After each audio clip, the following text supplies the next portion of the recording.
Our top story tonight, after 26 days in jail and an 8-month-long investigation, superstar Shahrukh Khan's son Aryan Khan has been cleared in the drugs on cruise case. The Narcotics Control Bureau, which had alleged that Aryan Khan was suspected to be part of an international drug cartel, didn't name him as an accused in the 6,000-page charge sheet that was filed today. Sources now say that action is likely to be taken against Sameer Wankhede, the officer in charge of the probe, for quote-unquote a shoddy investigation. Here's the full report.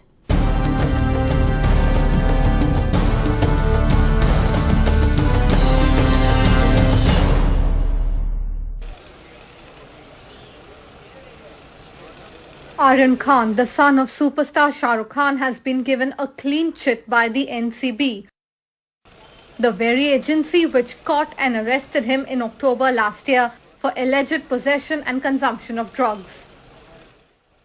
Without showing any proof and merely citing some WhatsApp messages, the Mumbai branch of the anti-drugs agency claimed that Aryan Khan was involved in an international drug cartel. Now the case has been dropped due to lack of sufficient evidence. No possession, and there was no corroborative evidence which could link for another recovery also. So on the basis of that, so it is a subsequent revelation or subsequent point of investigation, and we have stuck to whatever we could find on ground. Aryan spent 26 days in jail before being bailed by the High Court. His lawyer told NDTV that Shahrukh Khan was relieved and the NCB had admitted its mistake. I am very relieved, and so must my clients be, including Shahrukh Khan, that ultimately the truth has prevailed. It was the NCB's reputation at stake, so we took over the case, we did a professional investigation, and we have come to the conclusion we are open to all scrutiny. The case was controversial from the start. The SIT, which took over the probe from Sameer Wankhede's team, has found several lapses on the investigation. There was no videography of the search operation. There were lapses in the seizure of Aryan Khan's phone. There was nothing incriminatory in the WhatsApp chats that were found on his phone, and no medical tests were done to prove consumption of drugs. One witness who turned hostile told the special investigation team that he was made to sign blank papers. Two witnesses told the SIT that they weren't even present at the location. All the accused clubbed together and faced the same charges, even though no drugs were found on Aryan Khan. The investigation was taken away from Sameer Wankhede and the Mumbai branch of the NCB, and an official sent from its headquarters to take over the controversial case. The agency chief says that appropriate action may be taken depending on the inquiries against the officer. We have launched an inquiry into the vigilance allegations, and the SIT, present SIT also has come up with some of the gap areas which were in the initial investigation. So on the basis of both these, appropriate action will be taken. After the investigation of the NCB SIT, it has been clear that there were several flaws in the case registered by NCB Mumbai. Sameer Wankhede and his team are in question, and for which the investigation report of the NCB vigilance team is still awaited. With Arvind Gunasekar in Delhi and camera person Praveen Jirohit in Mumbai, Sohit Mishra, NDTV. Well, on to the other big story we're tracking tonight. In a horrific accident, 7 soldiers were killed when a vehicle carrying them skid off the road and rolled down to a gorge near the Shyok River in Ladakh today. The army said that it was a party of 26 soldiers that was moving from a transit camp to a forward location in the subsector Hanif when the vehicle skidded off the road and fell almost 50 to 60 feet into the river. Other soldiers have been seriously injured in this accident, and some have been shifted to the command hospital in Panchkula. Let's go right across to Mohammad Ghazali, my colleague, who's joining us live from the command hospital in Panchkula.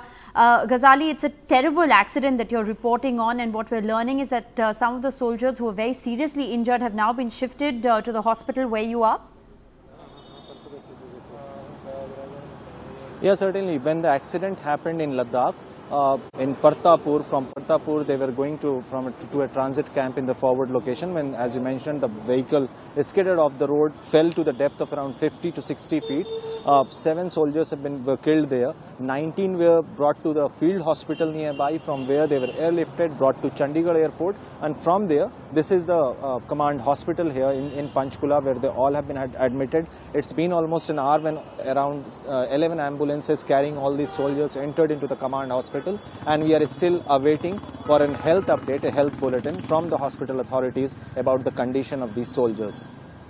All right, so about an hour ago is when the soldiers were in fact brought to this command hospital where Ghazali is reporting from, and what we're also learning is that some of them were so seriously injured they had to be airlifted from these remote areas. Thanks very much, Ghazali. We'll keep coming back to you for more updates on this story. Let's shift our focus to the other big development we're tracking tonight. In a major offensive, 4 Lashkar-e-Toiba terrorists were gunned down in 2 separate encounters in Pulwama and Srinagar districts in Kashmir.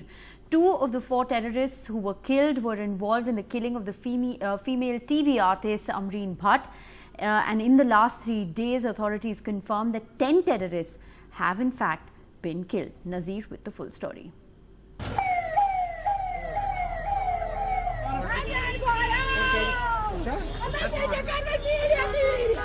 Back-to-back overnight encounters after a spate of targeted attacks in the valley. The police says justice has been delivered.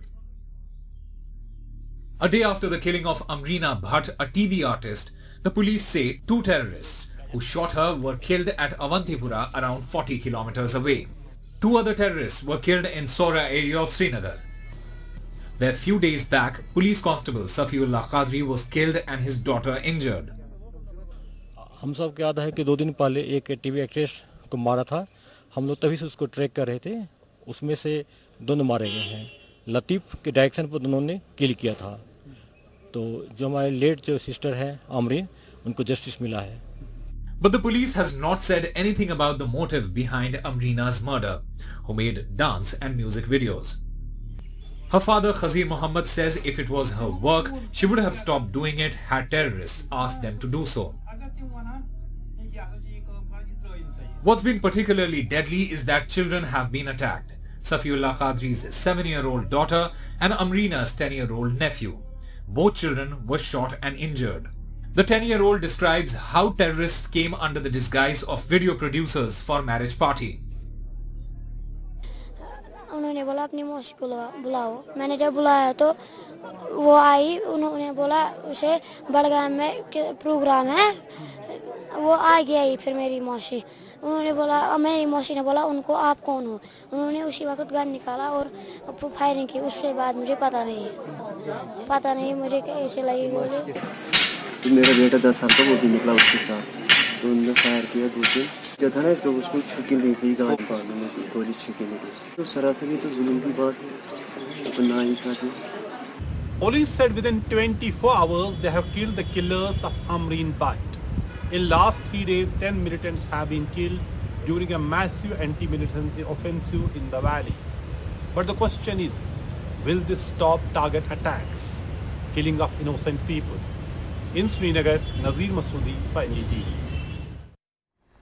Well, moving on, a 25-year-old man, Vijay Kamble, was hacked to death in Kalaburgi by his lover's kin over an interfaith affair. The girl's brother, Shahabuddin, is among the 2 who was arrested in this case.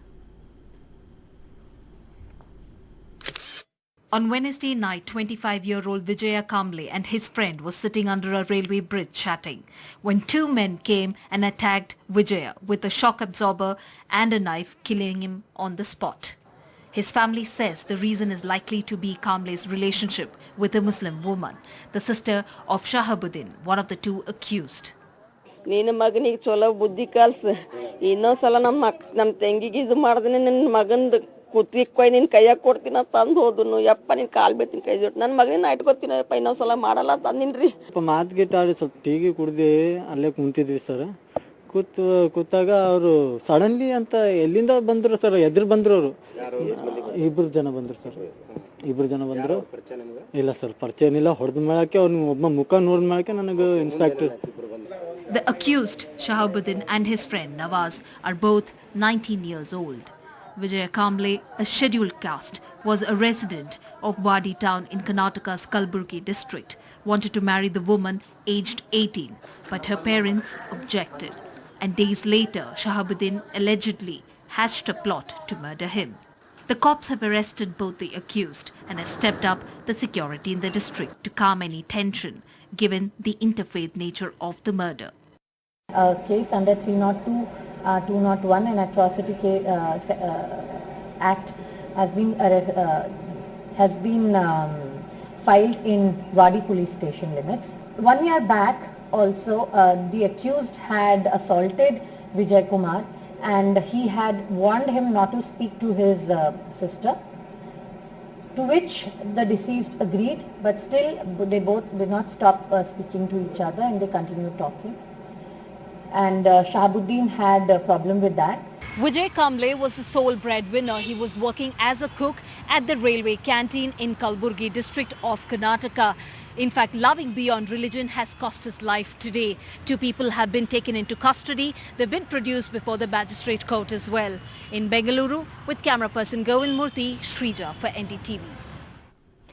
Well, let's get you the latest on India's power crisis. Well, electricity tariffs are now likely to rise. The government has said that the reserve coal stocks are continuing to dip and therefore coal-based power plants wanting now to pass on the cost of the imported tariffs, well, to the consumer. So are electricity tariffs going to rise in the coming days? That's a big question we're asking. Coal-based power plants want to increase these tariffs after the sharp increase in demand. Remember, the centre has allowed for power plants to import more coal. So power plants can now use 15% imported coal. This is up from the earlier 10%. Will tariffs rise? Well, it's a story we'll track very closely. Now, the Reserve Bank of India's rainy day fund has zoomed to a record high after the central bank tucked away more money towards a contingency fund. The annual report showed that the central bank surplus available to governments has dropped to the lowest in a decade. Priyanshi with the details. Well, the Reserve Bank of India released its annual report today, which shows us that the RBI has raised its rainy day or its contingency fund massively by 1.15 lakh crore. This has taken the bank's contingency fund to a record high of 3.1 lakh crore.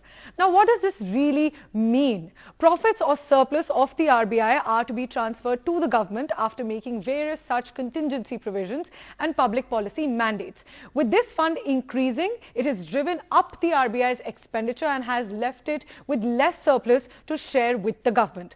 RBI in fact paid a decade-low dividend of 30.3 thousand crore to the government for the financial year 2022. Now, why is this important? The low payout may further negatively impact the government's financial position that is already under pressure from fuel tax cuts. And why has the RBI done this now? To meet risks including depreciation in the value of securities, risks arising out of monetary or exchange rate policy operations and other systemic risks. Majorly because of this fund expenditure, the RBI's total expenditure for this year is up by almost 4 times, while income is up 20%. Let's also get you the economic outlook from this important report. The RBI has said that the global economic recovery is expected to suffer a significant loss of momentum in 2022 due to economic costs of the war and sanctions. But the Indian economy is relatively better placed to strengthen the recovery that is currently underway. Flagging inflation concerns, the RBI also said that priority has been assigned to containing inflation with the target going forward. In fact, 40 central banks across the world raised rates or scaled back liquidity to tackle inflation. RBI says indicators already point to some loss of momentum in the economic recovery, but the momentum of India's economic recovery from the pandemic is expected to broadly continue in the current financial year. So that's a positive outlook from the RBI. Back to you. And while moving on to the other big development we're tracking tonight, there's been another drug seizure at the Mundra port as a part of Operation Namkeen. 56 kgs of cocaine worth over 500 crore rupees have been seized at the Mundra port in Gujarat. The drugs were found in a container that came from Iran. Operation Namkeen is being called because the drugs were disguised as salt. Now, this is the second big seizure at the Mundra port that's been made in the last 8 months. This is, remember, an Adani-owned port. 3,000 kgs of heroin was seized from Mundra port in 2021. This was the biggest ever drug haul that was probed by the anti-terror agency. There were 260 kgs worth of heroin. 260 kgs of heroin worth over 1,300 crore rupees that was seized from the Kandla port last month. So western ports are being used as a transit by the international drug network. A story again that we'll track very closely. Let's now shift our focus to the big international story we're tracking. Well, the chilling moments from the Texas school shootout have been caught on camera, and they show that parents were in fact begging the police officers standing at the entrance of the school in order to be allowed to enter the school so they could stop the shooter. There are several questions now that are being asked over the Texas police, and their actions are under scrutiny over their response to the school shooting. Parmeshwar with the details. 5 days after buying 2 semi-automatic assault rifles, on the 24th of May, somewhere between 11 and 11:15 a.m. local time, Ramos sent a series of 3 private social media messages. Now, the first one read, "I'm going to shoot my grandmother." The next one read, "I shot my grandmother." His grandmother survived the attack with a gunshot wound to the face. And his last message read, "I'm going to shoot an elementary school." At 11:28 a.m., Ramos wrecks his truck near the school after fleeing from the house where he shot his grandmother. He then jumps out on the passenger side with a rifle and a bag. He sees 2 witnesses at a funeral home across the street and fires at them. He walks towards Robb Elementary School, climbs a fence into the parking lot, and starts shooting at the school. At 11:40 a.m., the shooter walks into the west side of the school, apparently through an unlocked door, and fires multiple rounds. It's now 11:44 a.m. After 4 minutes of Ramos being inside the school building, officers from multiple law enforcement agencies begin to converge on the school. The gunman shoots at the first officers responding to the scene. The officers move back and take cover. Then they approach the suspect again.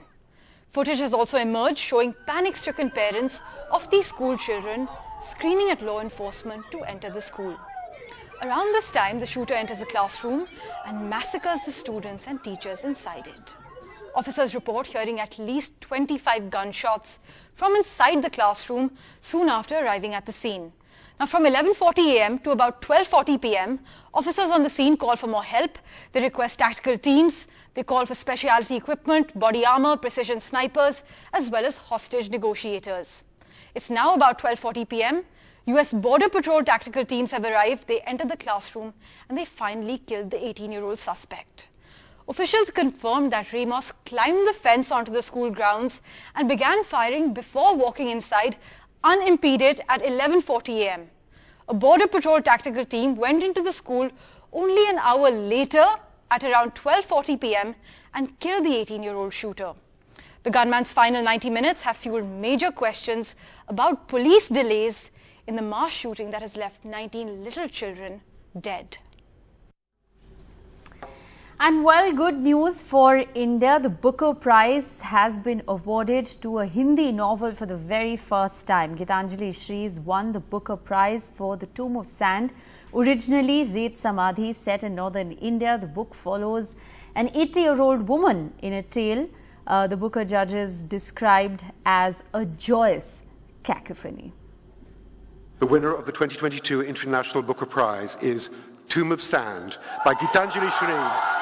Translated by Daisy Rockwell. Never dreamt of a Booker. Amazed, honoured, humbled, says Gitanjali Shree, the first Indian author to win the International Booker Prize for her utterly original Hindi novel, Tomb of Sand.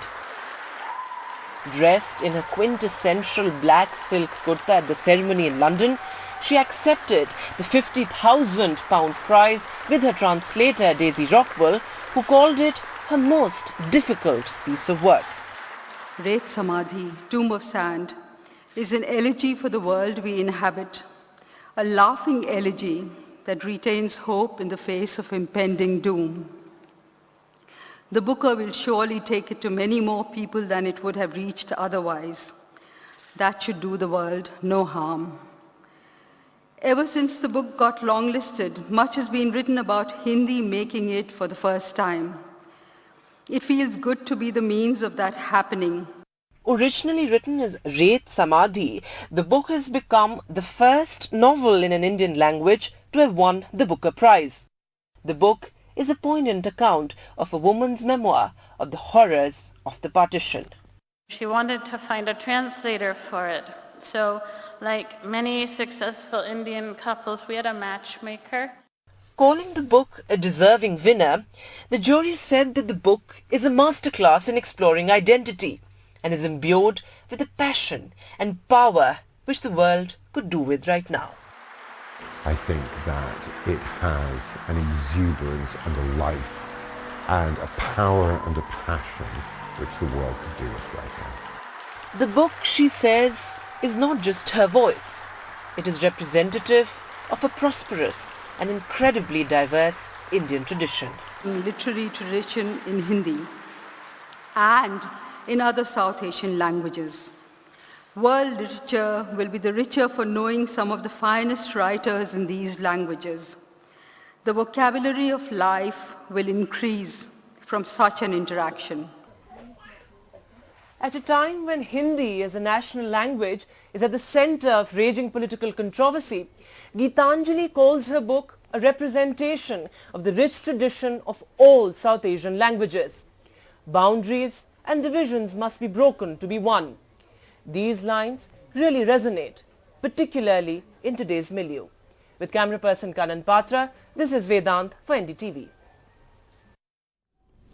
And well, a proud moment for India indeed. Finally, we leave you with pictures. Well, Karan Johar's big fat Bollywood party. Now, this is a party that's continuing to trend on the internet with the who's who of Bollywood sharing their fun selfies and videos from the 50th birthday bash. Here's a sneak peek.